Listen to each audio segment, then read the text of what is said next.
बिस्मिल्लाहिर्रहमानिर्रहीम। My name is Mohammad Abbas and welcome to pen gravity. बच्चों, आज हम जनरल साइंस एंड एबिलिटी के पॉइंट ऑफ व्यू से कुछ बातें शेयर करेंगे। हम पेन ग्रेविटी में जनरल साइंस एंड एबिलिटी की प्रॉपर क्लासेस स्टार्ट करने जा रहे हैं, जो कि 8 सितंबर से स्टार्ट हो रही है, मंडे वाले दिन। आप इसके अंदर पेन ग्रेविटी के प्लेटफॉर्म से रजिस्ट्रेशन करवा कर क्लासेस अटेंड कर सकते हैं। इसके ऑफिशियल नंबर पर आप रब्ता कर सकते हैं। तो बगैर वक्त ज़ाया किए इसके हम सिलेबस ब्रेकडाउन की तरफ आते हैं। तो बच्चों, general science and ability actually दो चीज़ें हैं। जनरल साइंस एंड एबिलिटी, इसका पेपर आपका 100 मार्क्स का होगा। अब इस 100 मार्क्स के अंदर दो पार्ट होंगे, पार्ट वन और पार्ट टू। पार्ट वन आपका जनरल साइंस से रिलेटेड है। इसमें 60 मार्क्स का पेपर आएगा। उस 60 मार्क्स की डिवीजन ये होगी कि 20 मार्क्स की एमसीक्यू पूछी जाएंगी और 40 मार्क्स आपके लॉन्ग क्वेश्चन के होंगे। उसके अंदर आपके 4 लॉन्ग क्वेश्चन आएंगे, 2 लॉन्ग क्वेश्चन आपको करने होंगे। हर क्वेश्चन के आगे फर्दर पार्ट्स होंगे। मतलब एक क्वेश्चन आपने सेलेक्ट किया, उसके अंदर ए, बी, सी और डी उसके अंदर क्वेश्चन होंगे। हर क्वेश्चन इक्वल मार्क्स है, यानी 5 नंबर का होगा टोटल। ये वाला जो आपका एक क्वेश्चन होगा, ये 20 नंबर का होगा। तो इस तरह से आपने दो सिलेक्ट करने हैं। आपके 40 नंबर यहाँ से और एमसीक्यूज आपके 20 आएंगे। एबिलिटी वाले पोर्शन में एमसीक्यूज नहीं आते। तो शुरू करते हैं। हमारे पास जनरल साइंस एंड एबिलिटी के अंदर डिफरेंट साइंसेज हैं। उन साइंसेज के अंदर हमारे पास 5 साइंसेज हैं। इसमें सबसे पहले फिजिकल साइंस है। दूसरे नंबर पर हमारे पास इसमें बायोलॉजिकल साइंस है। तीसरे नंबर पर इसके अंदर इन्वायरमेंटल साइंस है। चौथे नंबर पर इसके अंदर फूड साइंस है। और पांचवें नंबर पर इसके अंदर जो है वो इंफॉर्मेशन टेक्नोलॉजी या आईटी इसको कहते हैं। देन स्टार्ट हो जाता है जर्नल एबिलिटी का पोर्शन। अच्छा, अब वन बाय वन इनमें हम डिस्कस करते हैं। मिसाल के तौर पर हमारे पास आ जाता है, अगर फिजिकल साइंस, आपको पता है इसमें फिजिकल थिंग्स को हम डिस्कस करते हैं। इसके मुख्तलिफ टॉपिक्स हैं। इनमें जो सबसे पहला टॉपिक है वो कॉन्स्टिट्यूएंट एंड स्ट्रक्चर से रिलेटेड है, फिर प्रोसेस ऑफ नेचर है, फिर नेचुरल हैजर्ड एंड डिजास्टर है। तो कॉन्स्टिट्यूएंट एंड स्ट्रक्चर में हमारे पास यूनिवर्स आ जाती है। हम इसमें पढ़ेंगे यूनिवर्स क्या होती है, यूनिवर्स के अंदर बिग बैंग थ्योरी क्या है, ब्लैक होल क्या है, इसके बारे में। फिर हमारे पास गैलेक्सी आ जाता है। गैलेक्सी, आपको पता है कि बहुत सारे तारों का जो झुरमुट होता है उसको गैलेक्सी कहते हैं। हम मिल्की वे में रहते हैं। इस तरह से और गैलेक्सीज हैं, इनकी डिफरेंट शेप्स हैं। कुछ सर्कुलर होती हैं, कुछ गैलेक्सीज जो हैं वो स्फेरिकल शेप में होती हैं, इस तरह से कुछ इलिप्टिकल होती हैं। फिर लाइट ईयर है। लाइट ईयर जो है, जब आप एक सेलेस्टस बॉडी, ये सेलेस्टस बॉडी जो होते हैं, जितने भी अ, चांद और सितारे होते हैं, इनको सेलेस्टस बॉडी का नाम दिया जाता है। तो सेलेस्टस बॉडी की जब आप बात करते हैं तो उनकी मेजरमेंट वो कितने दूर हैं, आमतौर पर उसको लाइट ईयर में मेजर किया जाता है। उसके बारे में पढ़ेंगे। सोलर सिस्टम, आपको पता है, जब आप 6, 7, 8 क्लासेस में थे तो आपने सोलर सिस्टम के बारे में पढ़ा था कि एक सूरज जिसके गिर्द सितारे मूव करते हैं उसको सोलर सिस्टम का नाम देते हैं। तो सोलर सिस्टम के बारे में इसमें डिफरेंट प्लैनेट्स लाइक इसमें अर्थ है, प्लूटो है, जुपिटर वगैरह के बारे में हम पढ़ेंगे। सन क्या है, सन का स्ट्रक्चर क्या है, इसमें सेंट्रल एरिया कोर वाला हिस्सा है, इसी तरह से बाकी एरियाज हैं, वो कितना हमसे दूर है, कितनी एनर्जी देता है हमें, उनके बारे में हम पढ़ेंगे। उसके बाद अर्थ वाला हिस्सा हम अर्थ वाले हिस्से में पढ़ेंगे। इसके 3 मेजर पोर्शन होते हैं। इसमें अर्थ क्रस्ट है, मेंटल है, इसके अलावा इसके अंदर कोर आ जाता है। फिर astronomical units, system of units आ जाते हैं। जो ज़मीन होती है या सेलेस्टियस बॉडीज़ होती हैं, उनकी जब मेजरमेंट की जाती है, उनका वेट किया जाता है, तो वो आपको पता है किलोग्राम के अंदर या किलोमीटर में तो हम कर नहीं सकते। उसके लिए एस्ट्रोनॉमिकल यूनिट्स होते हैं, मैस यूनिट होता है, लाइट ईयर होता है, इस तरह से चीज़ें होती हैं, उनके बारे में हम यहाँ पर डिस्कस करेंगे। उसके बाद हमारे पास फिज़िकल साइंस का दूसरा हिस्सा, दूसरा टॉपिक आता है जो है प्रोसेस ऑफ नेचर। इसमें मुख्तलिफ नेचर के जो प्रोसेसेस हो रहे होते हैं उनके बारे में हम देखेंगे। मसलन उसमें हम सोलर सिस्टम को देखेंगे, सोलर एक्लिप्स और ल्यूनर एक्लिप्स के बारे में पढ़ेंगे। सोलर एक्लिप्स का आपको पता है कि सूरज गिरन को कहते हैं। इसके अंदर क्या होता है कि चाँद, सूरज और ज़मीन के दरमियान आ जाता है, और ल्यूनर एक्लिप्स में अर्थ जो है वो सूरज और चाँद के दरमियान आ जाती है। इनकी टाइप्स क्या हैं, इनको हम देखेंगे, और हम आपके लिए एक स्पेशल एफर्ट लेके आ रहे हैं। हम इसमें एंगेजिंग वीडियो अटैच करेंगे जिसमें आपको आपका कंसेप्ट इंशाल्लाह ताला बहुत ज़्यादा क्लियर हो। अच्छा, उसके बाद हमारे पास ज़मीन की रोटेशन और रेवोल्यूशन आ जाती है। आपको पता है कि ज़मीन जो है वो रोटेट कर रही होती है, अपने एक्सिस के गिर्द घूमने को रोटेशन कहते हैं, और रेवोल्यूशन वो एक पर्टिकुलर मदार के अंदर मूव करती है, ऑर्बिट के अंदर मूव करती है, जिसे रेवोल्यूशन कहते हैं। रेवोल्यूशन से जो है वो आपको पता है कि सीज़न बनते हैं, जबकि रोटेशन जो होती है उससे दिन और रात का तयन किया जाता है। उसके बाद वेदर वेरिएबल्स आ जाते हैं कि मौसम किस तरह से बदलते हैं, कौन-कौन सी चीज़ें मौसम को बदलने में रोल प्ले करती है। मुख्तलिफ फैक्टर्स हैं जो ब्रैकेट में है, लाइक ग्लोबल टेम्परेचर, ज़मीन का दर्जा हरारत दिन ब दिन कैसे बढ़ता जा रहा है, और ये हम इसमें डायग्रामेटिकली देखेंगे। प्रेशर क्या होता है, इसमें मुख्तलिफ तरह के प्रेशर, एयर प्रेशर, इसके अंदर विंड प्रेशर, इसके अंदर ब्लड प्रेशर क्या होते हैं, उनके क्या कॉन्सिक्वेंसेस होते हैं, क्या इफ़ेक्ट होते हैं, उनके बारे में।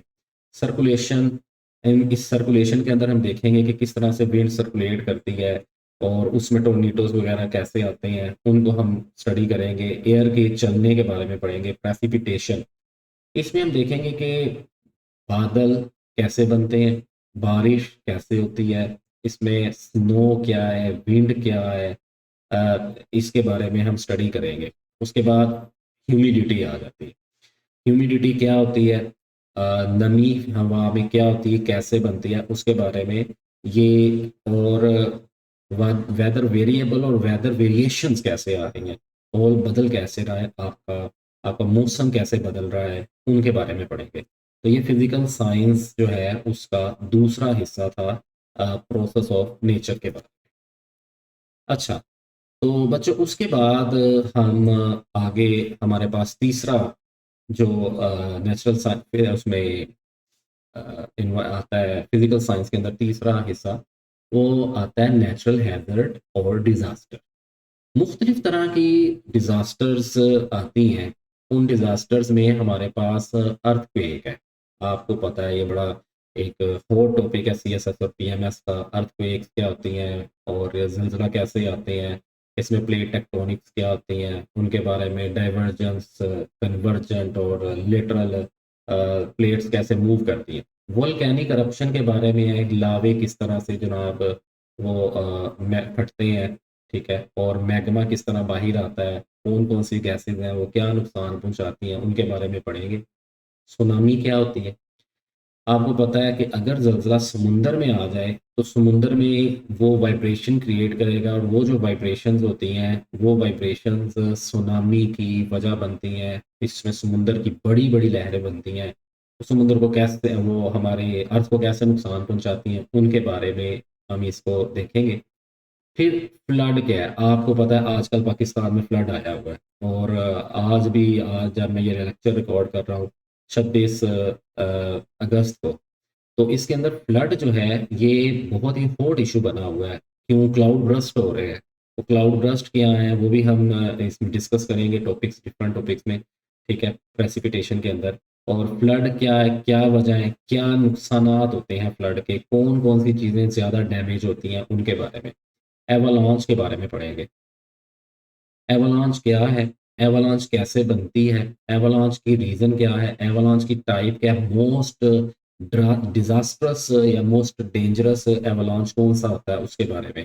ट्रैवलिंग साइक्लोन, साइक्लोन यानी तूफ़ान किस तरह से बनते हैं और वो कैसे मूव करते हैं, ये डिफरेंट टाइप्स के हैं। 3 टाइप्स हैं, ट्रॉपिकल साइक्लोन्स हैं, मिडल मिडल लैटिट्यूड साइक्लोन्स जो है वो आ जाते हैं, टॉर्नेडो जो समुद्र के अंदर बनते हैं, तूफ़ान, बगुले, इनके बारे में। ड्रॉट के बारे में हम पढ़ेंगे, खुश्क साली। ज़मीन कैसे खुश्क हो जाती है, उसके क्या कॉन्सिक्वेंसेस होते हैं, हमें उससे क्या नुकसान होता है, हमारी वाइल्ड लाइफ कैसे डैमेज होती है, हमारी जो उसमें क्रॉप्स होती हैं कैसे मुतासर होती हैं, उनके बारे में पढ़ेंगे। इसी तरह से वाइल्ड फायर, आपने अक्सर सुना देखा होगा किसी डॉक्यूमेंट्री या किसी मूवी के अंदर के जंगल में आग लग जाती है, वो वाइल्ड फायर है। मल्टीपल रीज़न हो सकती हैं, मसलन उसके अंदर एक रीज़न वाइल्ड फायर की ये हो सकती है कि बिजली जो है वो लरसती है। बिजली के लरसने की वजह से भी वाइल्ड फायर जो है ना वो हो सकती है, ठीक है, थंडरस्टॉर्म्स हो गई। इसी तरह से किसी ने सिगरेट पी के वहाँ पर फेंक दी, या फिर कुछ और रीज़न हो सकती है जिससे वाइल्ड फायर होती है। वाइल्ड फायर के क्या नुकसानात हैं, और ये 2020 के अंदर जो है वो ऑस्ट्रेलिया के अंदर एक वाइल्ड फायर हुई थी, और वो 5-6 दिन तक नहीं बुझ सकी थी। 5 लाख के करीब एनिमल्स की डेथ हुई थी। आप ये डिस्कस कर सकते हैं। अर्बन फायर क्या होती है, हमारे देहाती इलाके, ये शहरी इलाकों में आग लग जाती है, गैस का सिलेंडर फट गया, या फिर वहाँ पर कोई पेट्रोल से आग पकड़ गई, या फिर इलेक्ट्रिसिटी से आग लग गई, उसके क्या नुकसान आते हैं वो हम इसमें डिस्कस करेंगे। इसके साथ ही disaster risk and management. Disaster risk का मतलब है कि किस तरह से कोई डिज़ास्टर आती है, जैसे earthquake, volcanic eruption, tsunami, flood, avalanche वगैरह आते हैं, अर्बन फायर होती है, तो उसके नुकसानात क्या हैं और हम इसको मैनेज कैसे कर सकते हैं? हम इसको लेकर कैसे चल सकते हैं? हम क्या ऐसी तदाबीर करें कि हम इस चीज़ को मिनिमम कर सकें? ये हम पढ़ेंगे। फिर उसके बाद नंबर 4 के ऊपर हमारे पास आते हैं एनर्जी रिसोर्सेज़। एनर्जी 2 तरह की होती है, एक रीन्यूएबल एनर्जी रिसोर्स होती है और एक नॉन रीन्यूएबल एनर्जी रिसोर्स होती है। तो सोर्सेज़ ऑफ एनर्जी क्या हैं? ये 2 हैं, रीन्यूएबल और नॉन रीन्यूएबल। रीन्यूएबल में एलईडी, ठीक है, इसको हम डिस्कस करेंगे। सोलर एनर्जी जो होती है, ये कैसे बनती है? आपको पता है आजकल हम इसके ऊपर काफ़ी ज़्यादा डिपेंड कर रहे हैं। पाकिस्तान में सोलर एनर्जी बहुत ज़्यादा प्रोड्यूस की जा रही है, जिसकी वजह से पाकिस्तान में एनर्जी की कंजम्पशन काफ़ी हद तक जो है ना वो कंट्रोल में आ गई है। तो वो कैसे बनती है, उसके बारे में डायग्रामेटिकली समझेंगे। फिर उसके बाद विंड एनर्जी क्या होती है? हवाओं के चलने से जो एनर्जी होती है उसे विंड एनर्जी कहते हैं। विंड टरबाइन्स क्या हैं, कैसे बनती हैं, विंड टरबाइन्स किस तरह से काम करती हैं, उसको देखेंगे। फिर दूसरे नंबर पर जो एनर्जी का सोर्स आ जाता है वो नॉन रिन्यूएबल है, यानी जिसको आप यूटिलाइज दोबारा नहीं कर सकते, एक दफ़ा हो गया तो बस बात ख़त्म। तो इसके अंदर हम देखेंगे कौन कौन से एनर्जी सोर्सेज है, जैसे इसमें कोल, ऑयल और नेचुरल गैस आ जाती है। फिर एनर्जी कंजर्वेशन, एनर्जी को कैसे सेव किया जा सकता है, उसके कौन कौन से प्लान हैं, कौन कौन सी स्ट्रेटजीज हैं, उनको हम डिस्कस करेंगे। उसके बाद हमारे पास आ जाता है सस्टेनेबल यूज़, यानी एनर्जी कंजर्वेशन और सस्टेनेबल यूज़, इसको फ्यूचर में हम कैसे लॉन्ग रन तक सेव कर सकते हैं, उसकी प्लानिंग। नेक्स्ट फिजिकल साइंस में हमारे पास जो टॉपिक है वो है एटॉमिक स्ट्रक्चर। इसमें हम दो चीज़ें डिस्कस करते हैं, केमिकल बॉन्डिंग को, और दूसरा नंबर पर हम डिस्कस करते हैं इलेक्ट्रोमैग्नेटिक रेडिएशन को। केमिकल बॉन्डिंग में हम देखते हैं कि बॉन्ड होता क्या है, एटम बॉन्ड क्यों बनाते हैं, और फिर बॉन्ड्स की टाइप कौन कौन सी है, आयनिक बॉन्ड है, कोवलेंट बॉन्ड है, कोऑर्डिनेट कोवलेंट बॉन्ड है, इनके बारे में हम पढ़ेंगे। हाइड्रोजन बॉन्ड्स के बारे में, इलेक्ट्रोमैग्नेटिक रेडिएशंस क्या है, उनकी स्पीड, उनकी वेवलेंथ क्या होती है, इनके बारे में हम पढ़ेंगे। नेक्स्ट टॉपिक फिजिकल साइंस के अंदर हमारे पास जो लास्ट टॉपिक है वो है modern materials and chemicals. Modern material and chemical में सिरामिक्स आ जाता है, मिट्टी से बने हुए बर्तन और दूसरी चीज़ें जो अब बहुत एडवांस हो चुकी हैं, उनको, उनकी टाइप्स को पढ़ेंगे।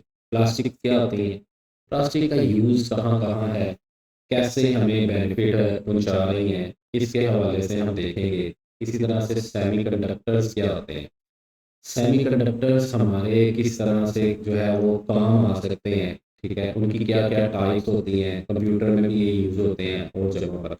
एंटीबायोटिक्स क्या आती हैं, एंटीबायोटिक्स की रीज़न क्या है, क्यों यूज़ करते हैं, एंटीबायोटिक स्टीरॉइड्स क्या होते हैं, एंटीबायोटिक्स की जो है वो क्लासिफिकेशन क्या होती है, इसकी एग्जांपल्स क्या होती हैं, इनके बारे में हम देखेंगे। वैक्सीन क्या है, ये एक तरीकाकार होता है जिसके अंदर आप वीक पैथोजन बॉडी में एंटर करते हैं, और वीक पैथोजन बॉडी में एंटर करके इम्यूनिटी जनरेट करते हैं, तो इसको हम वैक्सीन का नाम देते हैं। Increasing immunity by adding weak pathogen in our body is known as vaccination. उसको वैक्सीनेशन कहते हैं। और वैक्सीनेशन में जो मेडिसिन यूज होती है वो वैक्सीन कहलाती है। वैक्सीन की टाइप्स मैसेंजर आरएनए वैक्सीन है, डीएनए वैक्सीन है जो कोविड के डेज में भी आप यूज़ करते रहे हैं, मोडर्ना, एस्ट्रा, इस तरह की वैक्सीन। उसका मोड ऑफ एक्शन क्या है उसको हम देखेंगे। इसी तरह से फर्टिलाइज़र्स क्या होते हैं वो हम देखेंगे। ज़मीन की ज़रखेज़ी को बढ़ाने के लिए फर्टिलाइज़र्स यूज़ किए जाते हैं, उनके बारे में हम पढ़ेंगे। फर्टिलाइज़र्स क्या क्या बेनिफिट रखते हैं इनको हम देखेंगे। फर्टिलाइज़र्स की टाइप्स क्या हैं।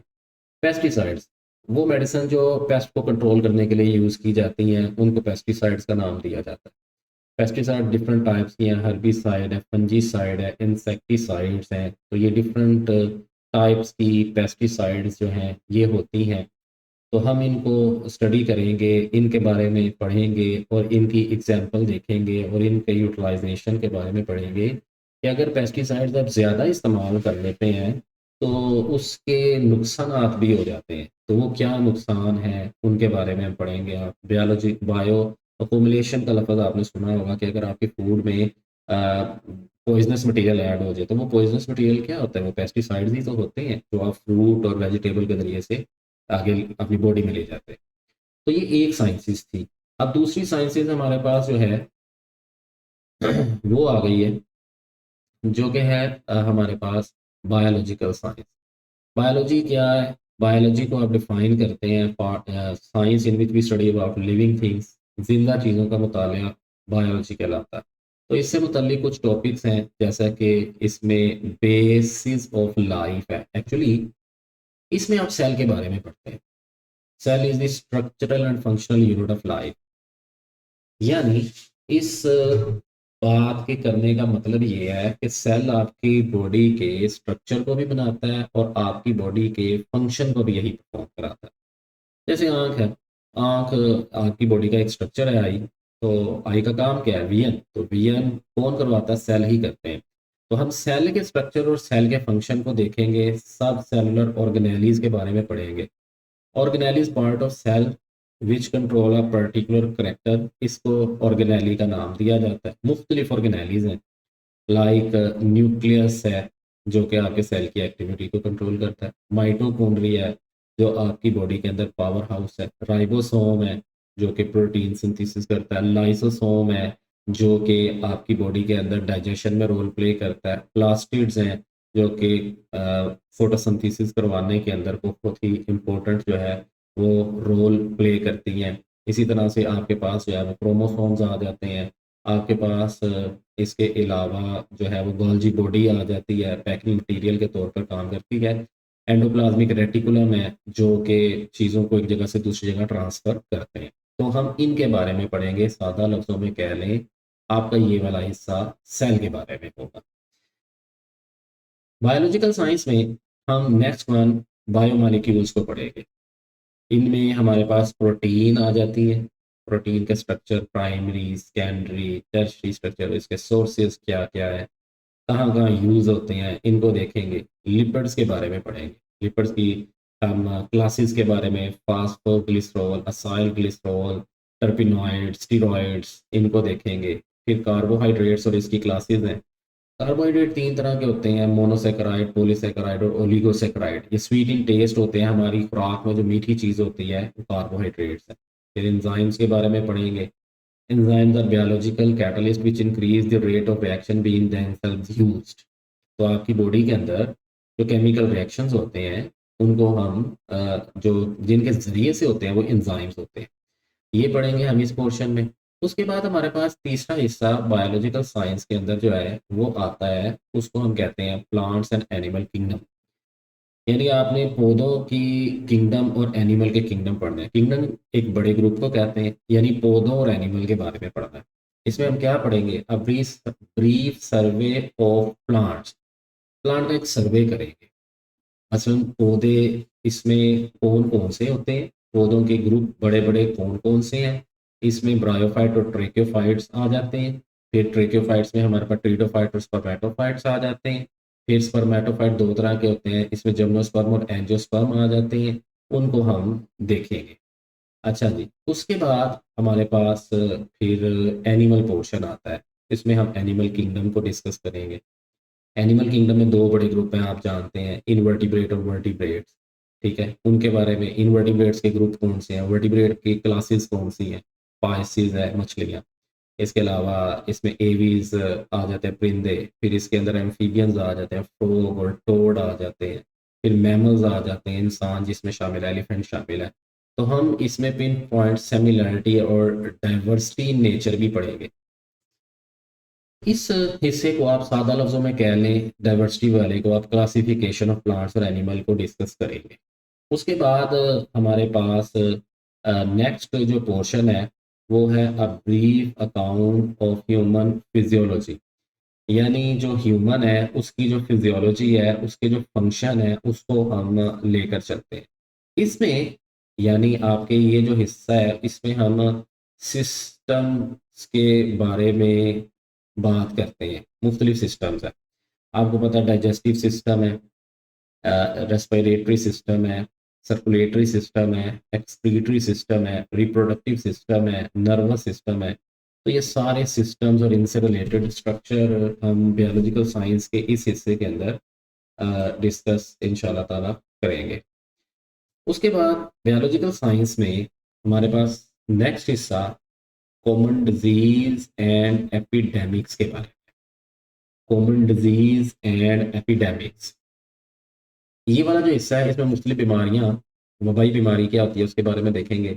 पोलियो क्या है, ये इसके कॉज क्या है, ठीक है, इसकी प्रिवेंशंस क्या है, इसकी सिम्टम्स क्या हैं, उसको डायरिया जिसमें आपको पता है कि पेट खराब हो जाता है, बैक्टीरियल इन्फेक्शन है, मलेरिया जो प्लाज्मोडियम की वजह से होता है, मच्छर के काटने से पैदा होता है, हेपेटाइटिस लिवर इन्फ्लेमेशन है, ये कैसे होती है, इसकी कितनी टाइप है, hepatitis A B C D, इसके बारे में, और डेंगू के बारे में हम पढ़ेंगे।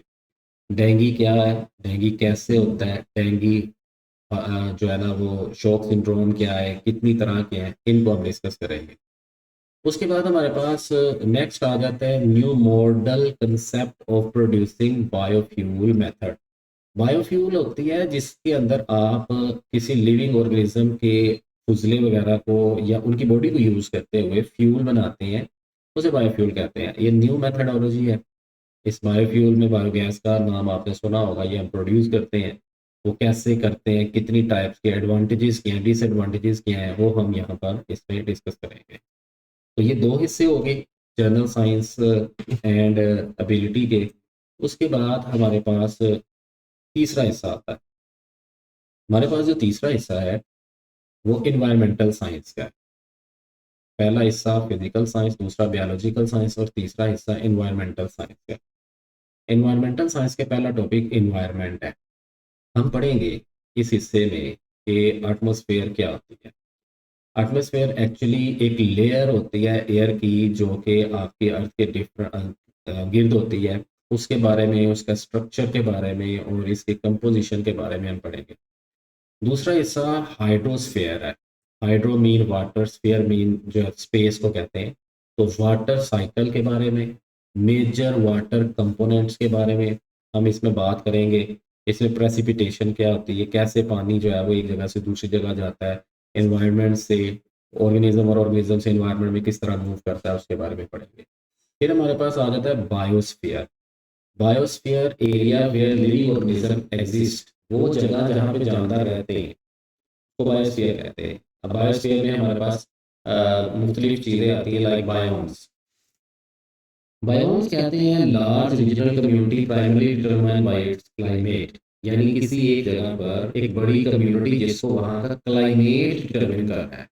इसके अंदर मुख्तलिफ तरह के फॉरेस्ट आ जाते हैं, घास लैंड इकोसिस्टम आ जाता है, इसके अंदर टेंड्रा आ जाता है, इसके अंदर जो है वो हमारे पास ट्रॉपिकल फॉरेस्ट आ जाता है, इसमें डेजर्ट्स आ जाते हैं। तो ये हम इसमें डिस्कस करेंगे।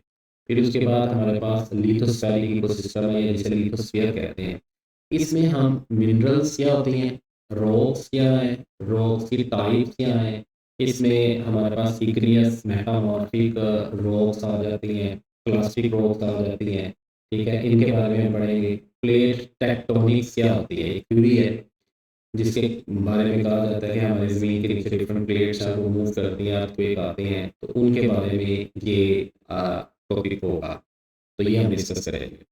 एनवायरमेंटल साइंस का दूसरा हिस्सा ये एटमॉस्फेरिक पोल्यूशन के बारे में, इसे हम एयर पोल्यूशन भी कहते हैं। हम पढ़ेंगे एयर पोल्यूशन की टाइप्स, कौन कौन सी हैं, इसके सोर्सेज कौन कौन से हैं, इसकी कॉजेज किस वजूहात की बिना पर ये होती है, effects of major air pollutants. Pollutants वो होते हैं जिसकी वजह से पोल्यूशन होती है, तो वो एजेंट कौन कौन से हैं, उसमें कार्बन के ऑक्साइड्स आ जाते हैं, कार्बन मोनोऑक्साइड और कार्बन डाइऑक्साइड।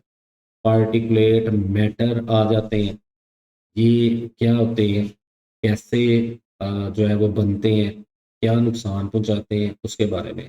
सल्फर के ऑक्साइड, नाइट्रोजन के ऑक्साइड, लाइक नाइट्रोजन डाइऑक्साइड है, नाइट्रोजन ट्राईऑक्साइड है, ठीक है, इसके बारे में। इसी तरह से हमारे पास सल्फर की ऑक्साइड है, सल्फर डाइऑक्साइड, सल्फर ट्राईऑक्साइड, इनके क्या इफेक्ट्स है, ये हमारे सांस के लिए कितने नुकसानदेह हैं, उनके बारे में।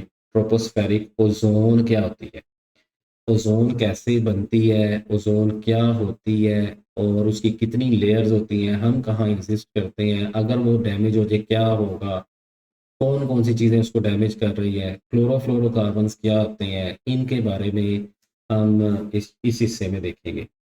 उसके बाद इस हिस्से में हम कुछ और टॉपिक लाइक एसिड ड्रेन को भी देखेंगे, ओजोन डिप्लीशन को देखेंगे। एसिड रेन क्या होता है, जिसके अंदर हमारी जो रेन होती है उसकी पीएच जो है वो एसिडिक हो जाती है, 7 से कम हो जाती है। और ये क्यों होती है, ये नाइट्रोजन के और सल्फर के ऑक्साइड्स की वजह से ऐसा पॉसिबल होता है। ओजोन डिप्लीशन क्या है, ओजोन में सुराख क्यों हो रहा है, उसके बारे में पढ़ेंगे, कौन से इसमें फैक्टर्स रिस्पॉन्सिबल है और इसका इफेक्ट क्या होता है। ग्रीन हाउस इफेक्ट क्या है, ग्रीन हाउस इफेक्ट ये है कि ज़मीन के अंदर गैसेज आती हैं और वो गैसे एयर लाइट आती है और वो बाहर नहीं जा सकती सनलाइट, इससे ज़मीन का दर्जा हरारत बढ़ जाता है, उसको हम कहते हैं ग्रीन हाउस इफेक्ट। फिर ग्लोबल वार्मिंग क्या, it is just like green house effect, green house effect की तरह ही होती है, लेकिन थोड़ा सा फ़र्क होता है, वो क्या होता है वो हम यहाँ पर डिस्कस करेंगे। फिर उसके बाद international agreements on air pollution control, ये कुछ प्रोटोकॉल्स हैं, ये एग्रीमेंट्स हैं जो कि डेवलप कंट्रीज ने बनाए हुए हैं, और इस एग्रीमेंट्स के ज़रिए से आप पोल्यूशन को कम करने के लिए कुछ इकदाम करते हैं। इसमें मॉन्ट्रियल प्रोटोकॉल और कायोटो प्रोटोकॉल जो है ना वो दो तरह के हैं। कब बने, कैसे वर्किंग करते हैं, क्या फ़ायदा पहुंचाते हैं, इनके बारे में हम यहाँ पर डिस्कस करेंगे। एनवायरमेंटल साइंस का हमारा जो नेक्स्ट हिस्सा है वो है वाटर पोल्यूशन के बारे में। तो वाटर पोल्यूशन क्या होती है, इसकी टाइप्स, यानी पानी आलूदा हो रहा है, क्यों हो रहा है, कैसे हो रहा है, फिर उसके बाद इसके सोर्सेज, फिर उसके बाद इसकी कॉजेज, कौन कौन सी वजूहत हैं, एसिड और बेसिस जो फैक्ट्री से आ रही हैं वो इसकी वजह बन रही हैं। फिर उसके बाद इसके effects of major water pollutants के इफ़ेक्ट कौन कौन से हैं, उन इफ़ेक्ट्स में हमारे पास जो है वो आ जाता है सिंथेटिक ऑर्गेनिक कंपाउंड्स आ जाते हैं। इसी तरह से हमारे पास ऑक्सीजन डिमांडिंग वेस्ट आ जाती है। जब वाटर पोल्यूशन होती है और उसके अंदर गर्मी ज़्यादा हो जाती है तो ऑक्सीजन पानी की कम हो जाती है, जिसे ऑक्सीजन डिमांडिंग वेस्ट कहते हैं। लिविंग ऑर्गेनिज्म उसको जो है वो फिर यूटिलाइज नहीं कर सकते, हम इसके बारे में पढ़ेंगे। फिर प्लांट न्यूट्रिएंट्स क्या होते हैं उसको देखेंगे, प्लांट्स न्यूट्रिएंट्स में माइक्रो और मैक्रो न्यूट्रिएंट्स के बारे में स्टडी करेंगे।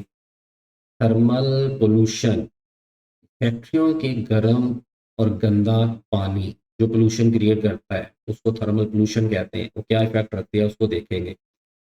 इन्फेक्शियस एजेंट कौन कौन से होते हैं, इन्फेक्शियस एजेंट कैसे काम करते हैं, हमारी बॉडी के अंदर क्या नुकसान पहुंचाते हैं, एनवायरनमेंट को कैसे नुकसान देते हैं, इसको देखेंगे। सेडिमेंट्स क्या होती हैं, इनके बारे में पढ़ेंगे। सेडिमेंट रॉक्स होती हैं डिफरेंट टाइप्स की, उसको देखेंगे। रेडियो एक्टिविटी क्या होती है, इसके बारे में पढ़ेंगे। रेडियो एक्टिविटी हमारे पानी में नुकसान कैसे पहुंचाती है। हैवी मेटल्स क्या होते हैं, ये कैसे हमारे पानी के लिए नुकसान पहुंचा सकते हैं। इसी तरह से एसिड क्या होते हैं, कैसे नुकसान पहुंचाते हैं, उसको हम इस हिस्से में देखेंगे। उसके बाद हमारे पास आ रहा है ड्रिंकिंग वाटर क्वालिटी और स्टैंडर्ड्स। ड्रिंकिंग वाटर क्वालिटी क्या होती है, यानी आप जो पानी पी रहे हैं ज़ाहिर है वो है, ये तो नहीं कि कोई भी पानी पी लेंगे। इसका पर्टिकुलर एक हमारे पास पैरामीटर होगा जिसको आप पी सकते हैं। वो क्या है, कैसे काम करता है, स्टैंडर्ड क्या बनाया जाता है, उसकी क्या एसओपीज़ हैं, उनके बारे में हम इस हिस्से में पढ़ेंगे। तो 3 हिस्से हो गए हमारे पास। सबसे पहला हिस्सा हमारे पास फिजिकल साइंस का था, दूसरा बायोलॉजिकल साइंस का था, तीसरे नंबर पर environmental science. General science and ability के अंदर हमारे पास जो चौथा हिस्सा है, ये हमारे पास फूड साइंसेस के बारे में। इसके 3 टॉपिक्स हैं। कंसेप्ट ऑफ बैलेंस डाइट इसका पहला हिस्सा है। बैलेंस डाइट क्या होती है, कैसे काम करती है। इसके हिस्सों में हमारे पास वाइटामिन हैं, हमारे पास कार्बोहाइड्रेट्स हैं। हम पढ़ेंगे इसके सोर्सेज को, ये कहाँ कहाँ से आते हैं। पोटाटो हो गया, ब्रेड हो गया, इसके सोर्सेज है। प्रोटीन, प्रोटीन हमारी बॉडी में क्या रोल प्ले करती हैं और इसके सोर्सेज कौन कौन से हैं, लाइक मीट हो गया, पल्सीज हो गया। फैट्स और ऑयल के सोर्सेज में हमारे पास दूध, मक्खन है। ठीक है। मिनरल्स, माइक्रो मिनरल्स क्या होते हैं, कहाँ कहाँ से हासिल होते हैं। और फाइबर्स, फाइबर्स ओट वगैरह से आप हासिल करते हैं। इसके अलावा वेजिटेबल से, फ्रूट से हासिल करते हैं। तो ये हमारी बॉडी के अंदर जो है हमारी मूवमेंट को, बाउल मूवमेंट को रेगुलेट करने में हेल्प करते हैं फाइबर्स। इनके बारे में पढ़ेंगे। उसके बाद हमारे पास फूड साइंस का दूसरा टॉपिक है जिसका नाम क्वालिटी ऑफ फूड है, कि फूड की क्वालिटी क्या होती है। ठीक है। अब क्वालिटी ऑफ फूड के अंदर हमारे पास आ जाती है bio availability of nutrients. Bio availability of nutrients का मतलब ये होता है कि न्यूट्रिएंट्स जो है ना वो कैसे आपकी बॉडी में अब्जॉर्ब होते हैं, कौन कौन से और कितनी क्वांटिटी में अब्जॉर्ब होते हैं। इसके अलावा अपीयरेंस, फूड की अपीयरेंस क्या है, फूड का टेक्सचर क्या है, देखने में कैसी लगती है, उसके अंदर स्मेल कैसी है। ठीक है, इसके बारे में हम पढ़ेंगे। फिर टेक्सचर आ जाता है, फिर फ्लेवर आ जाता है। आप जो फूड खाते हैं, अगर उसका फ्लेवर अच्छा नहीं है, देखने में जितनी मर्जी अच्छी है, आप डेफिनेटली उसको नहीं खाएंगे। तो कौन सी चीज़ें उसके फ्लेवर को बनाती हैं, ये हम यहाँ पर पढ़ेंगे। उसके बाद हमारे पास quality of packed and frozen food. अब फूड जो है उसको जब पैक किया जाता है और उसके बाद फ्रोज़न फूड को किस तरह से पैक किया जाता है, कैसे बनाई जाती है। आपको पता है ये एक ट्रेंड है पाकिस्तान में आजकल बहुत ज़्यादा चल रहा है कि फूड जो है उसको सेव किया जाता है, फ्रीज़ किया जाता है, तो उसके लॉन्ग रन तक आप रखते हैं, तो फ्रोज़न फूड कहलाती हैं। ठीक है, जिसके अंदर हमारे पास नगेट्स वगैरह आ जाते हैं, वो क्यों कैसे सेव किया जाता है वो पढ़ेंगे। फूड एडिटिव्स, ऐसी चीज़ें जो खुराक को लॉन्ग रन तक सेव करती हैं। आपने टेट्रा पैक मिल्क के नाम सुना होगा। इसमें फूड एडिटिव्स, डीडीटी है जो एक पेस्टिसाइड भी है, वो ही डाला जाता है। वो इसके अंदर फिर फूड को प्रिजर्व करता है, एक लॉन्ग रन तक उसको सेव करता है, उसकी शेल्फ लाइफ बढ़ाता है। वो है, लेकिन उसके कुछ नुकसान आते हैं, वो भी देखेंगे हम। फिर प्रिजर्वेटिव्स क्या होती हैं, वो चीज़ें जो कि प्रिजर्व करती हैं हमारी फूड को, जैसे नमक हो गया, जैसे पिकल वगैरह को बनाने के लिए आप करते हैं।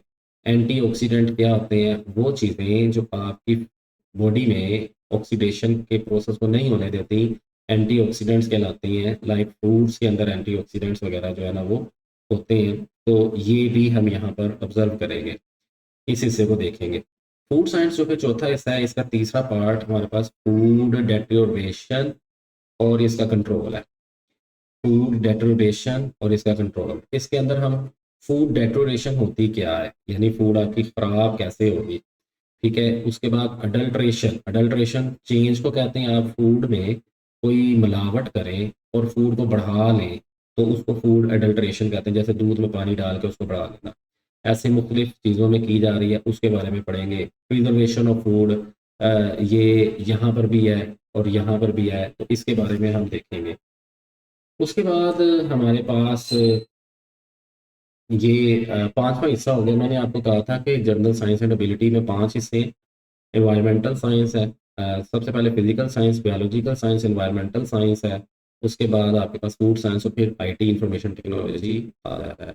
इंफॉर्मेशन टेक्नोलॉजी के 2 टॉपिक हैं, एक कंप्यूटर, एक टेली कम्युनिकेशन। कंप्यूटर में आप सीखेंगे हार्डवेयर क्या है, लाइक इसका विंडो स्क्रीन, इसके अलावा माउस, इसके अलावा कीबोर्ड वगैरह। सॉफ्टवेयर फाउंडेशन फंडामेंटल्स क्या है, सॉफ्टवेयर में जैसे पीडीएफ आप सॉफ्टवेयर यूज़ करते हैं, इसी तरह से आपके पास किसी चीज़ को रन करने के लिए कोई भी ऑपरेट जो सॉफ्टवेयर होता है उसको हम नाम देते हैं, जो कंप्यूटर को चलाने के लिए होता है, उसके प्रोग्राम को चलाने के लिए होता है, वो इसमें हम यूज़ करेंगे। आईओ प्रोसेसिंग, ठीक है, इनपुट आउटपुट प्रोसेसिंग क्या होती है, इसको हम देखेंगे। डाटा स्टोरेज, डाटा किस तरह से स्टोर किया जाता है, कौन कौन सी चीज़ों में, उनकी डिवाइसेस कौन सी हैं, उनके नाम क्या है, उसके बारे में पढ़ेंगे। नेटवर्किंग एंड इंटरनेट स्टैंडर्ड्स क्या है।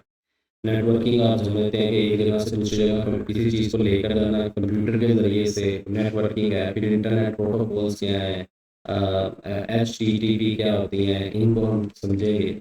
एप्लीकेशंस, हमारे पास बिजनेस एप्लीकेशन सॉफ्टवेयर और एप्लीकेशन सॉफ्टवेयर जो हैं उनको हम देखेंगे। एप्लीकेशन सॉफ्टवेयर्स जो हैं उसके अंदर हम कोई चीज़ चलाने के लिए जो है हमारे पास सॉफ्टवेयर होता है उसे एप्लीकेशन सॉफ्टवेयर कहते हैं। बिजनेस सॉफ्टवेयर हमारी चीज़ों को कैलकुलेट करने के लिए, जैसे कोई एकेडमी किसी की बनी हुई है तो उसके अंदर कितने स्टूडेंट हैं, उनकी क्या फ़ी है, उनका क्या स्ट्रक्चर है, इसको देखने के लिए बिजनेस सॉफ्टवेयर वर्क करते हैं। इसी तरह से social media websites, Facebook, Instagram, TikTok, YouTube, ये हमारे सोशल मीडिया वेबसाइट्स होती हैं। ये क्या है, कैसे काम करती हैं, इनको हम समझेंगे। इंफॉर्मेशन सिस्टम्स कैसे काम करते हैं, इंफॉर्मेशन सिस्टम होते क्या, आईएएस इसको बोला जाता है, ये किस तरह ऑपरेट होते हैं, इनके बारे में पढ़ेंगे। Fundamentals of artificial intelligence, artificial intelligence जो है उसके फंडामेंटल क्या है, इसको एआई कहते हैं। ठीक है, आपको पता है कि आजकल ये इसका दौर चला हुआ है एआई का, तो ये कैसे वर्क करती हैं इनको हम समझेंगे। और लास्ट वन है हमारे पास टेलीकम्युनिकेशन। तो टेलीकम्युनिकेशन में हमारे पास बेसिस ऑफ वायरलेस कम्युनिकेशन, इसको पढ़ेंगे। टेलीकम्युनिकेशन का मतलब होता है कि एक जगह से दूसरी जगह अपने मैसेज को पहुंचाना, कम्युनिकेट करना। तो उसमें वायरलेस कम्युनिकेशन क्या है, लाइक मोबाइल, अगर आप एक जगह से दूसरी जगह बात करने के लिए कोई सोर्स यूज़ करता है, वो मोबाइल सोर्स होता है, फ़ोन वगैरह, सेल फ़ोन हो गया, ये आ गई। सैटेलाइट, सैटेलाइट जो है जैसे कि हमारे ज़मीन के गिर्द कुदरती सैटेलाइट और आर्टिफिशियल सैटेलाइट्स होते हैं जो हमारे एक पर्टिकुलर ऑर्बिट के अंदर मूव करते हैं, रोटेट करते हैं, उनको कहा जाता है। ये कैसे वर्किंग करता है, सिग्नल रिसीव कैसे करेगा ये रिसीवर से, और डोनेट कैसे करेगा डोनर को, उसके बारे में हम पढ़ेंगे। सर्विलेंस कैसे की जाती है, निगरानी वगैरह जीपीएस के ज़रिए से। जीपीएस क्या है, जर्नल पोजीशन सिस्टम जो है, पोजीशनिंग सिस्टम इसको बोलते हैं। तो ये कैसे काम करता है, हम इसे क्या हेल्प कर सकते हैं, मैपिंग कैसे की जाती है, सर्विलेंस में कैसे काम आएगा। ठीक है, इसके ज़रिए से मोबाइल में कैसे काम लिया जा सकता है वो हम पढ़ेंगे। और फिर फाइबर ऑप्टिक के बारे में हम देखेंगे। फाइबर ऑप्टिक क्या है, फाइबर ऑप्टिक हमारी ट्रांसमिशन को कैसे तेज़ करती है, ऑल अबाउट दिस। तो जर्नल साइंस एंड एबिलिटी में ये जर्नल साइंस के बारे में था। और इसकी क्लासेस इंशाल्लाह हम 8 सितंबर को जो है वो स्टार्ट कर रहे हैं, मंडे वाले दिन। तो आप रजिस्ट्रेशन करवा सकते हैं पेन ग्रेविटी के प्लेटफॉर्म से। और जर्नल एबिलिटी का जो पोर्शन है जो 40 मार्क्स का होगा, जिसके अंदर 2 क्वेश्चन आएंगे, आपने करने हैं 40 नंबर के, 20-20 नंबर के। तो उसके बारे में आपको हमारे दूसरे टीचर जो हैं वो मेरे साथ कोऑर्डिनेट करेंगे, वो इसके बारे में ब्रीफ करेंगे। तो ये था आपका जर्नल साइंस एंड एबिलिटी का जर्नल साइंस वाला पोर्शन। अपना ख्याल रखिएगा। अल्लाह। Assalamu alaikum everyone. My name is Irza Afzad. Welcome to Pen Gravity. आज का जो हमारा लेक्चर है वो जर्नल साइंस एंड एबिलिटी के कोर्स ब्रेकडाउन पर है। हमारे जो ऑनलाइन क्लासेस हैं वो 8 सितंबर से स्टार्ट हो रही हैं।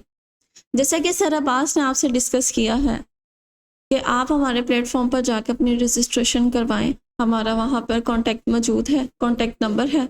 आपको कोई भी इशू हो आप हमें कॉन्टैक्ट करके पूछ सकते हैं। जर्नल साइंस एंड एबिलिटी में 2 पार्ट्स आ जाते हैं। एक हमारे पास आ जाता है जर्नल साइंस और दूसरा हमारे पास आ जाता है क्वांटिटेटिव एबिलिटी एंड रीजनिंग।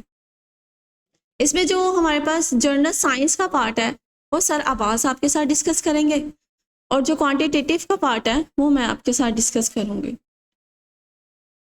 अब आ जाती है बात कि हमारे पास इस कोर्स में जो जर्नल साइंस का पोर्शन है वो 60 मार्क्स का होता है और जो मैथ का पोर्शन है वो 40 मार्क्स का होता है। आप इसे मैथ का पोर्शन भी कह सकते हैं, जर्नल एबिलिटी एंड रीजनिंग भी कह सकते हैं। अब जर्नल एबिलिटी एंड रीजनिंग में क्या क्या चीज़ें आ जाती हैं, कौन कौन सी टाइप आ जाती हैं, कैसे कैसे क्वेश्चंस आ जाते हैं, वो आज हम डिस्कस करेंगे। इसके ऑल आउटलाइन से रिलेटेड जो जो चीज़ें हैं आज वो सब डिस्कस करेंगे। तो हमारे पास जो हमारा टॉपिक है जर्नल एबिलिटी, उसमें हमारे पास 3 पार्ट्स आ जाते हैं, number 1, number 2 and number 3। Number 1 में हमारे पास आ जाता है क्वांटिटेटिव एबिलिटी, जो कि मैथ से रिलेटेड है। इसमें मैथ का जो भी पोर्शन होगा वो सारा इसी में आएगा। इसमें मैथ्स का वो पोर्शन आ जाता है जो आपका बेसिक मैथ्स होता है, जहाँ से मैथ स्टार्ट होता है, ये सारा पोर्शन वो होता है। उसके बाद हमारे पास आ जाता है लॉजिकल एंड एनालिटिकल रीजनिंग, और उसके बाद आ जाता है मेंटल एबिलिटी। इनकी आगे से भी टाइप्स हैं कि क्वांटिटेटिव में किस तरह के क्वेश्चंस पूछे जाते हैं, लॉजिकल में किस तरह से क्वेश्चन पूछे जाते हैं, और मेंटल एबिलिटी में किस तरह से क्वेश्चन पूछे जाते हैं। ये सब कुछ हम लोगों ने डिस्कस करना है। तो सबसे पहले हम लोग स्टार्ट करते हैं अपनी क्वांटिटेटिव एबिलिटी से, जो कि हमारा बेसिक मैथ्स है। ये बेसिक मैथ्स में वो सारी चीज़ें आ जाती हैं जो वहाँ से मैथ हमारा स्टार्ट हुआ, जैसा कि मैंने आपको पहले बताया। अब यहाँ पर सबसे पहले हमारे पास इसके 5 पार्ट्स आ जाते हैं। इन 5 पार्ट्स से रिलेटेड ही आपसे क्वेश्चन पूछे जाएंगे।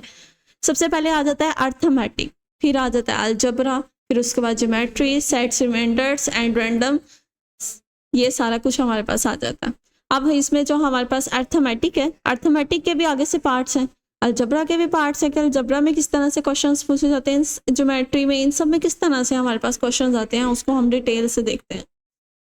और साथ साथ देखेंगे कि थोड़ी थोड़ी चीज़ों को सीखेंगे कि ये चीज़ क्या होती है, ये चीज़ क्या होती है। फिर उसके बाद हमारे जैसे ही रेगुलर लेक्चर स्टार्ट होंगे तो एक एक टॉपिक को डिटेल के साथ करेंगे, विद उनके जो से हैं tough question, easy question, step by step हम सब लेके चलेंगे हर चीज़ को डिटेल से। और जो भी आपको कन्फ्यूजन हो, जो भी मसला हो, आप कमेंट बॉक्स में बता सकते हैं, आपको उनके आंसर्स भी मिल जाएंगे। यहाँ पे जो हमारे पास अर्थमेटिक का पोर्शन है, उसमें सबसे पहला पार्ट आ जाता है हमारे पास एवरेज। एवरेज से रिलेटेड क्वेश्चन पूछे जाते हैं, रेशो से, percentage, profit and loss, time, work and displacement से रिलेटेड जो से क्वेश्चन पूछे जाते हैं। ये सारा हमारे पास बेसिक चीज़ें होती हैं, सारी बेसिक चीज़ों से रिलेटेड सब कुछ होता है। इसमें मैं आपको थोड़ा थोड़ा बताती जाऊंगी कि एवरेज क्या होता है, रेशो क्या होता है, परसेंटेज क्या होता है, थोड़ा थोड़ा इनसे रिलेटेड आपको बताती जाऊंगी ताकि आपको थोड़ा थोड़ा आइडिया हो जाए। और फिर जैसे हमारे लेक्चर स्टार्ट होंगे तो हम उसको डिटेल से करना स्टार्ट कर देंगे। तो हमारे पास जो सबसे पहला टॉपिक आ जाता है वो हमारे पास आ जाता है एवरेज का। हमारे पास एवरेज क्या होती है, पहले मैं आपको सिंपल वर्ड्स में बता देती हूँ कि एवरेज क्या होती है, फिर आपको उसके बाद इसकी डेफिनेशन बताऊंगी। सबसे पहले एवरेज क्या होता है, हमारे पास आपको नंबर दिए होंगे, कोई भी डाटा दिया होगा, उस डाटे को आपने क्या करना है, सम, पूरे डाटे का क्या कर लेना, आपने सम कर लेना। फिर आपने देखना है उसमें आपको कितने नंबर ऑफ टर्म्स दी हुई हैं, उन नंबर ऑफ टर्म्स को काउंट करके आपने डिवाइड कर देना। ठीक है, इसको कहते हैं एवरेज। ये एवरेज निकालना होता है। अब हमारे पास, मैं आपको इसकी डेफिनेशन समझाती हूँ। Average is the value you get when you add up all the numbers. ठीक है, क्या करना है, आपने जितने भी आपको नंबर्स हैं उनको ऐड करना है, and then divide the total by how many numbers there are. अब आपने क्या करना है, अब आई थिंक आपको समझ आ गई होगी कि आपको जो डाटा गिवन है, आपने सबसे पहले उन्हें क्या करना है, add up all the numbers, then आपने क्या करना है, उनको डिवाइड करना है ऑल टर्म्स, जितनी भी आपको टर्म्स दी होंगी, कि आपको कितनी टर्म्स दी गई हैं, उन टर्म्स से आपने उनको क्या कर देना है, डिवाइड कर देना है। आपको एक एग्जाम्पल से करवाती हूँ, एग्जाम्पल से ज़्यादा अच्छे से समझ आ जाएगा। जैसे कि ये आपको गिवन डाटा है, ये आपको कोई डाटा दिया गया, ठीक है। इस डाटे में हमारे पास 3 नंबर्स है, मतलब नंबर ऑफ टर्म्स कितनी है आपके पास, 3। आपके पास नंबर ऑफ टर्म्स कितनी है, 3। और आपके पास डाटा में मौजूद 5, 10 और 15 है। सबसे पहला काम हमारा है सम करना, तो हम क्या करेंगे, तीनों टर्म्स को सम करेंगे। इन तीनों टर्म्स को सम किया तो हमारे पास 30 आ गया। अब 30 को हमने किससे डिवाइड करना था, नंबर ऑफ टर्म से। नंबर ऑफ टर्म कितनी है, 3, तो उससे डिवाइड करेंगे तो 10। तो ये जो हमारे पास ये जो डाटा था उसका जो एवरेज निकला है वो हमारे पास क्या आ गया, 10। अब ये आ गया मेरे पास एवरेज निकालना सिंपल तरीके से, ठीक है। नेक्स्ट हमारे पास आ जाता है रेशो, जो हमारे पास था सेकंड पोर्शन।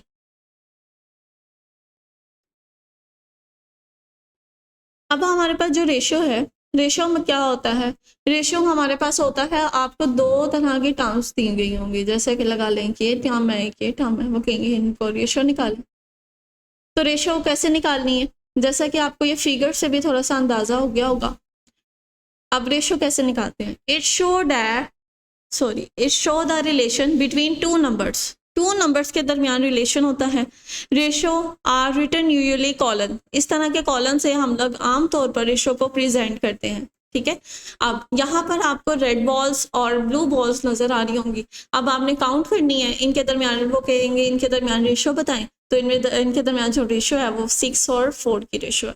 ये सिंपल सा क्वेश्चन है, सिंपल सा, सिर्फ समझने के लिए कि रेशो क्या होती है, लेकिन पेपर में ऐसे क्वेश्चंस नहीं पूछे जाते। ये जस्ट एक आपको समझने के लिए कि ये चीज़ होती क्या है, जस्ट वो बताया जा रहा है। नेक्स्ट अब हमारे पास आ जाती है परसेंटेज क्या होती है। मोस्ट इम्पॉर्टेंट थिंग, हमारे पास जो परसेंटेज है ना, इससे रिलेटेड क्वेश्चन सबसे ज़्यादा पेपर में पूछा जाता है। एवरेज से रिलेटेड भी बहुत पूछा जाता है, लेकिन सबसे ज़्यादा परसेंटेज से रिलेटेड क्वेश्चन आते हैं। अब हमारे पास जो परसेंटेज का क्वेश्चन है वो कैसा होता है कि हमने परसेंटेज का मतलब होता है पर 100, ठीक है, मतलब 100 से उस नंबर को डिवाइड करना। परसेंटेज को हम इस तरह से प्रेजेंट करते हैं, हमारे पास परसेंटेज का जो सिंबल होता है वो ये होता है। अब परसेंटेज का मतलब क्या होता है, परसेंटेज मीन्स पर 100, ठीक है, 100 टाइम्स उसको मतलब डिवाइड करना, एक नंबर को 100 टाइम डिवाइड करना है। It is a way to express a part of a whole as a fraction of 100। अब यहाँ पर एक एग्जांपल है, हाउ टू कैलकुलेट 20% ऑफ 1400, ठीक है, 1400 का आपने 20% निकालना है। तो 1400 का 20% हम कैसे निकालेंगे, 20%, ठीक है, 20%, ऐसा ही है। अब परसेंटेज की जगह पे हमारे पास क्या आएगा, पर 100। अब 20 डिवाइडेड बाय पर 100 कितने में से निकालना है, 400 का, 400 का हमने निकालना है 20%। तो अब ये मेरे पास 400 से इसको मल्टीप्लाई करेंगे और 20 को 100 से डिवाइड करेंगे। तो अकॉर्डिंग टू मैथ्स रूल, हमारे पास जो मैथ्स का रूल है वो सबसे पहले क्या कहता है, अब इसमें मेरे पास दो चीज़ें आ गई हैं, एक मेरे पास डिवाइड आ गया और एक मल्टीप्लाई आ गया। तो पहले हम डिवाइड करेंगे या मल्टीप्लाई करेंगे, ये रूल को जानने के लिए ही आपका आंसर करेक्ट आएगा। अगर आपने पहले मल्टीप्लाई कर दिया तो आंसर थोड़ा गलत भी आ सकता है, पहले डिवाइड कर दिया तो भी आंसर थोड़ा गलत आ सकता है। आप बिल्कुल भी दोनों तरह से आपका आंसर जो है वो डिफरेंट आएगा। तो हमें अकॉर्डिंग टू मैथ रूल के सबसे पहले किस चीज़ को सॉल्व करते हैं उसको जानना चाहिए। तो सबसे पहले हम लोग डिवाइड वाले पार्ट को सॉल्व करते हैं, फिर बाद में मल्टीप्लाई को सॉल्व करते हैं, ठीक है। तो यहाँ पे हमारे पास डिवाइड का पार्ट है, तो पहले उसको सॉल्व करेंगे, बाद में मल्टीप्लाई को सॉल्व कर लेंगे। तो आप इसको पहले डिवाइड कर लें तो फिर बाद में इसको सॉल्व कर लें। अब इसको करके तो ये आपका क्या आ जाएगा, आंसर। नेक्स्ट हमारे पास आ जाता है, अब जो हमारा नेक्स्ट है वो है profit and loss. Profit and loss में सबसे पहले जो क्वेश्चन ज़्यादातर पूछा जाता है वो इसमें या तो आपको प्रॉफिट निकालना होता है या सेल प्राइस निकालने होते हैं, इन दोनों से रिलेटेड आपसे क्वेश्चन पूछा जाता है। अब यहाँ पर हमारे पास जो मौजूद है ना, आप में प्रॉफिट एंड लॉस में सबसे ज़्यादा जो इम्पोर्टेंट चीज़ है वो है इसका फॉर्मूला। इसके फॉर्मूला में सबसे पहले आ जाता है प्रॉफिट, जो इक्वल होता है सेल प्राइस के। सेल प्राइस को एस और पी से भी प्रेजेंट किया जाता है, ठीक है।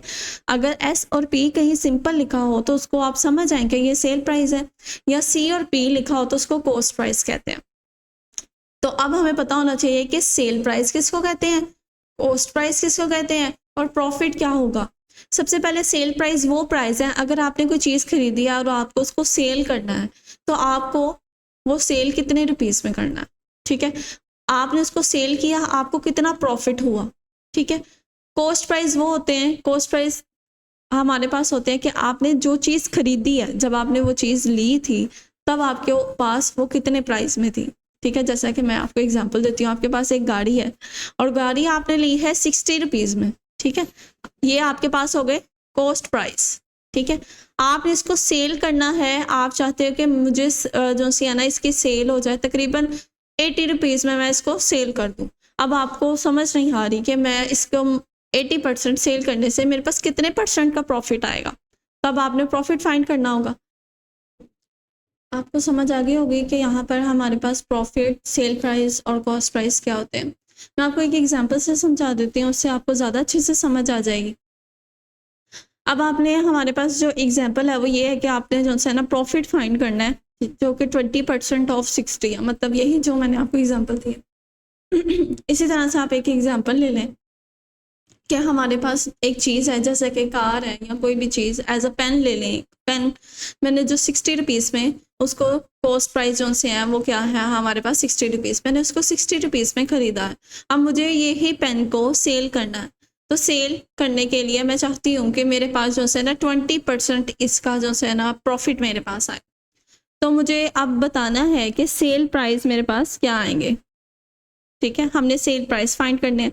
तो सबसे पहले जो मेरे पास 20% है ना, तो इसकी पहले परसेंटेज को ख़त्म करते हैं। परसेंटेज 20 डिवाइडेड बाय 100 कितने रुपीज़ पे निकालनी है, 60 रुपीज़ पर। तो ये मैंने मल्टीप्लाई कर दिया 60 से। सेम परसेंटेज वाला ही क्वेश्चन है, जैसे मैंने परसेंटेज का समझाया सेम वैसे का वैसा ही है।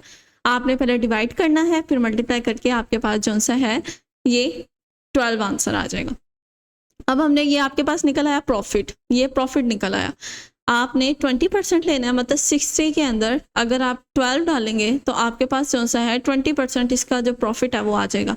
हम अपने फॉर्मूले के ज़रिए इसको सॉल्व करते हैं। ये तो एक सिंपल क्वेश्चन था ना, आप इसको डायरेक्ट भी अपने माइंड में सॉल्व कर सकते हैं, लेकिन इससे रिलेटेड बहुत सारे कन्फ्यूजन क्वेश्चंस आ जाते हैं, तो आपको इसको सीखना चाहिए कि ये चीज़ कैसे है। तो यहाँ पे हमारे पास हमने फाइंड करने हैं सेल प्राइस। सेल प्राइस को एक तरफ रखेंगे, प्रॉफिट और कॉस्ट प्राइस को एक तरफ रखेंगे। अब कॉस्ट प्राइस प्रॉफिट इधर आकर जो सा है ये पॉजिटिव हो जाएंगे। अब ये नेगेटिव था, ये दूसरी तरफ जाकर पॉजिटिव हो गया और सेल प्राइस आ गए। सेल प्राइस, कॉस्ट प्राइस और प्रॉफिट। अब हमें कॉस्ट प्राइस पता है वो है 60 रुपीज़, प्रॉफिट हमारे पास आ गया 12, तो टोटल मेरे पास सेल प्राइस जो बनेंगे वो 72 बनेंगे, जिसमें आपके पास 20% इसका प्रॉफिट होगा और जो आपने 60 रुपीज़ में पेन खरीदा था। नेक्स्ट हमारे पास आ जाता है डिस्टेंस से रिलेटेड क्वेश्चन कि टाइम, वर्क और डिस्टेंस से रिलेटेड कैसा क्वेश्चन पूछा जा सकता है। यहाँ पे जो क्वेश्चन मैंने एग्जाम्पल में लिखा हुआ है ये हमारे पास डिस्टेंस से रिलेटेड है। A man travel 2 kilometre, turn left. ठीक है, एक मेरे पास मैन है, यहाँ पे फर्ज कर लेते हैं ये मेरे पास एक मैन है, वो 2 किलोमीटर उसने जो सा है लेफ्ट साइड पर जो सा है उसने ट्रैवल किया and travel 3 kilometre, turn left again. अब वो इस पोजीशन पर है, फिर से दोबारा से उसने जो सा है 3 किलोमीटर मूव करना है अपनी लेफ्ट साइड पर, यहाँ पे आ गया एंड अगेन ट्रैवल 2 किलोमीटर, फिर से उसने 2 किलोमीटर जो है वो ट्रैवल किया यहाँ तक। ठीक है, अब आपने क्या बताना है, how for is he from the state point, starting point. आपने इसका स्टार्टिंग पॉइंट बताना है कि उसने कितना डिस्टेंस जो सा है वो तय किया है, कितना ट्रैवल किया है।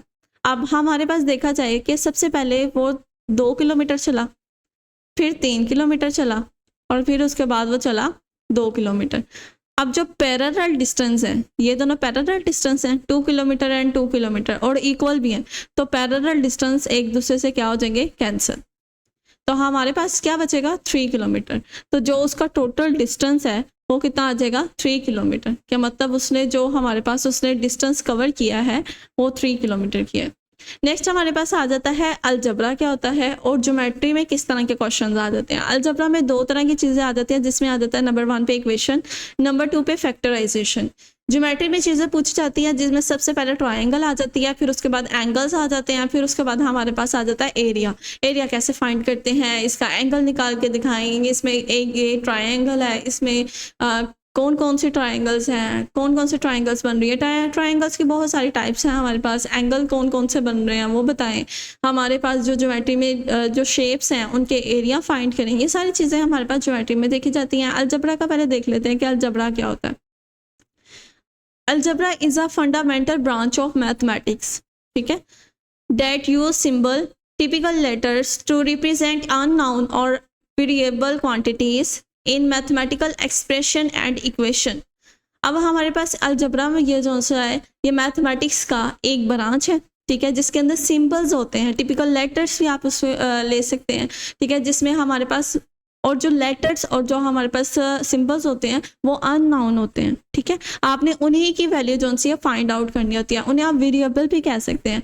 अब यहाँ पर हमारे पास जो है अलजबरा में इक्वेशन थी और हमारे पास जो सा है फैक्टराइजेशन थी।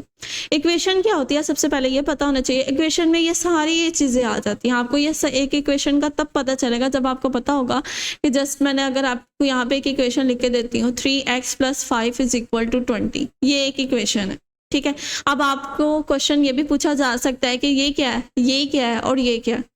आपको इन सारी बातों का पता होना चाहिए। वेरिएबल क्या होता है, कांस्टेंट क्या होता है, कोफिशिएंट क्या होता है, एक्सपोनेंट क्या होता है, ऑपरेटर क्या होता है, टर्म क्या होती है, उसके बाद एक्सप्रेशन क्या होता है। ये सारा कुछ आपको पता होना चाहिए, जो मैं आपको डिटेल से बता देती हूँ अभी इसी वीडियो में। हमारे पास जो वेरिएबल होता है ना, वो होता है ऐसा नंबर जिसकी वैल्यू आपने फाइंड करनी होती है। अब इस इक्वेशन में मेरे पास क्या मौजूद है, x, उसको क्या कहेंगे हम, ये क्या है, वेरिएबल है। अब यहाँ पे वेरिएबल है, उसके बाद वो कहते हैं कांस्टेंट क्या होता है। कांस्टेंट हमारे पास वो होता है जिसके साथ वेरिएबल मौजूद ना हो, वो हमारे पास क्या होता है, वो हमारे पास कांस्टेंट है। और यहाँ पे 5 और 20 ऐसे नंबर्स हैं जिनके पास वेरिएबल नहीं है, तो वो क्या होंगे, कांस्टेंट। कोफिशिएंट क्या होगा, कोफिशिएंट वो होता है जो हमारे पास क्या होता है, यहाँ पे ये जो 3x है ये क्या है, कोफिशिएंट। एक्सपोनेंट क्या होता है, जो हमारे पास वेरिएबल्स होता है, वेरिएबल यहाँ पे x है, इसकी जो पावर होती है, ठीक है, इटसेल्फ मल्टीप्लिकेशन जो होती है उसको एक्सपोनेंट कहते हैं। जैसे कि अगर मैं कहूँगी ना x⁻2 या x⁻3 या x⁻4, तो ये क्या होंगे, ये होंगे एक्सपोनेंट। ऑपरेटर क्या होता है, हमारे पास ये दो टर्म्स जो सी हैं 3x + 5, ये क्या हो रहे हैं, ऐड, तो ये मेरे पास इसका क्या है, ऑपरेटर है। अब टर्म आ जाती है, एक टर्म ये है, एक टर्म ये है और दूसरी टर्म ये है। अब आ जाते हैं एक्सप्रेशन, एक्सप्रेशन की बारी। ये जो 3x + 5 है ये एक टर्म है, एक्सप्रेशन है, और ये दूसरा एक्सप्रेशन। होपफुली आप सबको इस बारे में सब कुछ पता चल गया होगा। नेक्स्ट हम चलते हैं फैक्टराइजेशन में। फैक्टराइजेशन क्या होती है, algebraic factorization is the process of breaking down an algebraic expression into a product of similar expression factors।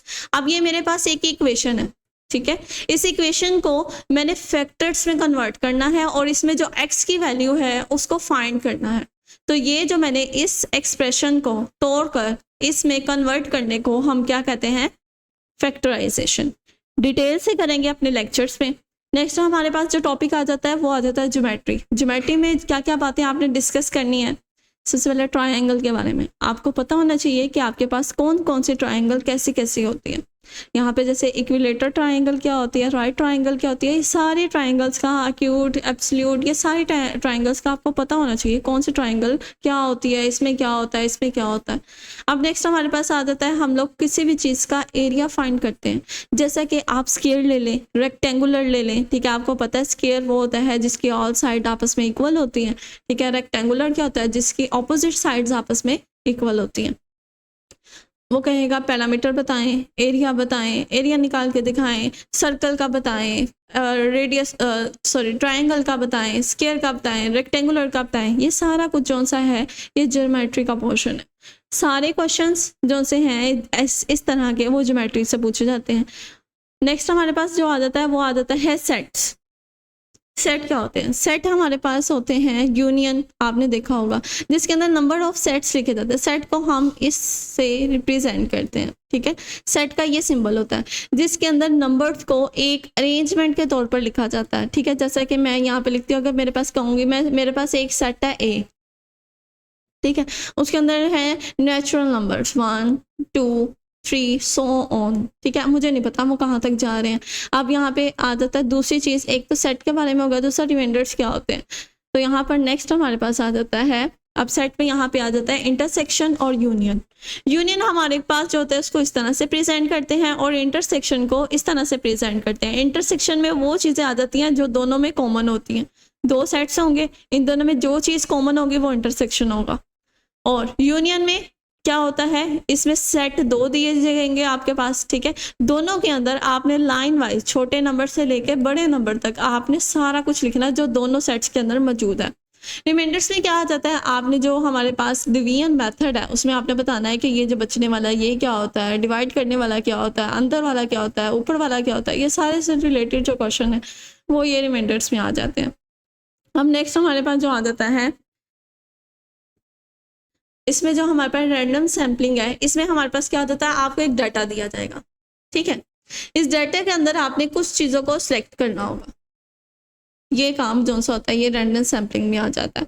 अब आ जाता है हमारे पास कौन सा पोर्शन कितने % इम्पोर्टेंट है, हमें सबसे ज़्यादा किस पार्ट पर, किस पोर्शन पर तवज्जो देनी चाहिए कि हमारे अच्छे मार्क्स आ जाए। सबसे पहले जो अर्थमेटिक है जिसमें अलजबरा और ये सारा कुछ आ जाता है उससे रिलेटेड। अब हमारे पास जो परसेंटेज का क्वेश्चन हैं वो 40% आते हैं पेपर में, 40% तक पूछे जाते हैं। अलजबरा इक्वेशन से रिलेटेड जो क्वेश्चन है वो हमारे पास 20% के आते हैं, ठीक है। और उसके बाद ज्योमेट्री से रिलेटेड जो क्वेश्चन होते हैं वो भी 20% के होते हैं। सेट, इन तीनों को मिलाकर हमारे पास जो क्वेश्चन बनता है वो भी 20% का बनता है। अब हमारे पास नेक्स्ट दूसरा जो हमारे पास था, दूसरी आउटलाइन, ठीक है। दूसरी आउटलाइन जो थी हमारे पास, जो अर्थमेटिक के बाद में थी, वो आ जाती है, जो है लॉजिकल एंड एनालिटिकल रीजनिंग। अब लॉजिकल और एनालिटिकल रीजनिंग दो अलग अलग चीज़ें हैं, ठीक है। एक है लॉजिकल और दूसरी है हमारे पास एनालिटिकल रीजनिंग। लॉजिकल में हमारे पास क्वेश्चन पूछे जाते हैं कोडिंग और डी कोडिंग से रिलेटेड, ठीक है। जैसा कि आपको कुछ भी डाटा दिया होगा उससे रिलेटेड आपने उसको सारा कुछ बताना होगा, सिंपल सा क्वेश्चन होता है। उसके बाद आपको यहाँ पर बताया जाएगा डायरेक्शन से रिलेटेड, ठीक है। डायरेक्शन से रिलेटेड क्वेश्चन पूछा जाएगा कि ये पर्सन है जी, बताएं आपको ये नॉर्थ साउथ, ये सारा कुछ आपको वो बताएगा कि वो इधर जा रहा है, वो इधर जा रहा है, वो वहाँ मुड़ गया, टर्न कर गया, तो आप मुझे बताएं इसकी डायरेक्शन क्या होगी, अब इसकी डायरेक्शन कहाँ पे, ये किस डायरेक्शन में खड़ा है, कि पहले वो 1% है उसका स्टार्टिंग पॉइंट ये है, ठीक है। वो साउथ की तरफ टर्न कर, वो जो सा है ना वो ट्रैवल करता है, फिर उसके बाद आहिस्ता आहिस्ता वो ट्रैवल करता है जो सा नॉर्थ की तरफ। अब वो उसका जो सा इतने % जो सा है ना वो ट्रैवल कर लिया। अब आप बताएं कि उसका जो सा एंडिंग पॉइंट है वो कौन सी पोजीशन में है, तो वो डायरेक्शंस आपसे रिलेटेड पूछेगा। फिर आपको रिलेशंस बताएगा, रिलेशंस में आपको ब्लड के बारे में पूछेगा, इनके दरमियान जो ब्लड का रिलेशन है वो क्या होगा। आपको सीरीज कॉम्प्लिकेशन दी जाएंगे, जैसा कि मैं आपको सीरीज एक में बता देती हूँ, जैसा कि 2 और उसके बाद आ जाता है 4, उसके बाद आ जाता है 8, उसके बाद आ जाता है 16, तो वो कहेगा नेक्स्ट जी बताएं इसका जो नेक्स्ट नंबर है वो क्या होगा। तो आपने सबसे पहले एक जो सीरीज आपको गिवन होगी आपने उसका सीक्वेंस समझना है कि इसका सीक्वेंस कैसा है। अगर तो मैं 2 को 2 के साथ मल्टीप्लाई करवाती हूँ तो मेरे पास 4 आ जाएगा, 4 को मैं 2 के साथ मल्टीप्लाई करवाऊंगी तो 8 आ जाएगा, 8 को मैं मल्टीप्लाई करवाऊंगी 2 के साथ तो 16 आ जाएगा। तो 16 को जब मैं मल्टीप्लाई करवाऊंगी 2 के साथ तो वो नंबर आ जाएगा जो मुझे फाइंड करना है। इसको कहते हैं सीरीज कॉम्प्लिकेशन, ठीक है। ये सीरीज ऐसी आपको सीरीज गिवन दी जाएंगी और आपको पूछा जाएगा कि बताएं इसके आगे वाला नंबर क्या होगा। आपको सबसे पहले सीरीज को समझना होगा कि सीरीज में क्या सीक्वेंस आ रहा है, उसके बाद नेक्स्ट आपने चलना होगा। आगे आ जाता है एनालिटिकल रीजनिंग। एनालिटिकल रीजनिंग में आपके पास जो आ जाता है वो आता है पजल टाइप क्वेश्चंस, ठीक है। आपने उनको सिंपल सॉल्व करना होगा। जैसा कि आपके पास क्वेश्चन मैं आपको देती हूँ जो कि पास पेपर का आपका क्वेश्चन है कि हमारे पास एक ट्रायंगल है ये, ठीक है। अब इस ट्रायंगल में हमने जो सा है ना ये इसके अंदर ये लाइंस जो इसके सेंटर में मिल रही हैं। अब आपने बताना है इसके अंदर नंबर ऑफ ट्रायंगल्स कितनी है, ठीक है। इससे रिलेटेड ये सारी बातें जो सोच कर आपको अपना दिमाग चला कर करनी है वो एनालिटिकल रीजनिंग में आ जाती हैं। उसके बाद आ जाती है मेंटल एबिलिटी। मेंटल एबिलिटी में हमारे पास जो क्वेश्चंस हैं वो हमारे पास पूछे जाते हैं न्यूमेरिकल पजलिंग से रिलेटेड, केमिकल से रिलेटेड, कॉमन सेंस से रिलेटेड। ये सारे क्वेश्चन जो हैं ये आपके मेंटल एबिलिटी से में पूछे जाते हैं। और इन अपने सारे टॉपिक से रिलेटेड हमें जो कंप्लीट डिस्कशन करनी है वो इनके अपने अपने लेक्चर में अच्छे तरीके से किया जाएगा। जस्ट आपको बताया गया है कि ये चीज़ क्या होती है, ये चीज़ क्या होती है, ये चीज़ क्या होती है। होपफुली आप सबको समझ आ गई होगी। अगर आपको कोई क्वेश्चन हो तो आप कमेंट बॉक्स में बता सकते हैं, और अगर आपको कोई ऐसा टॉपिक जो आपको बहुत टफ़ लगता हो वो भी बताइएगा कि हमें ये वाला टॉपिक जो सा टफ़ लगता है उससे रिलेटेड भी वीडियोस बनाएंगे। ओके, अल्लाह हाफिज़।